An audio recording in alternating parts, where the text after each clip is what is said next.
Doctor Mohammad Yunus আপনি ভুলে যাবেন না, আমরা আপনাকে ক্ষমতায় বসিয়েছি।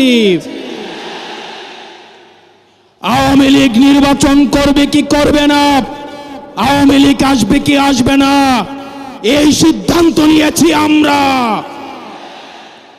আওয়ামী লীগ মারা গিয়েছে বাংলাদেশে, আর জানাজা হয়েছে দিল্লিতে।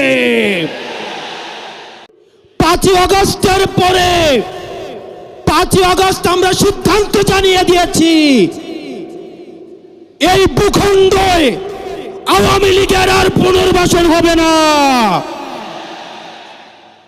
যেই আওয়ামী লীগ আমাদের দাড়ি টুপিওয়ালা ভাইদেরকে বাইতুল মুকাররমের সামনে থেকে টেনে টেনে রাস্তায় নামিয়ে এনেছিল, সেই আওয়ামী লীগের আর পুনর্বাসন হবে না।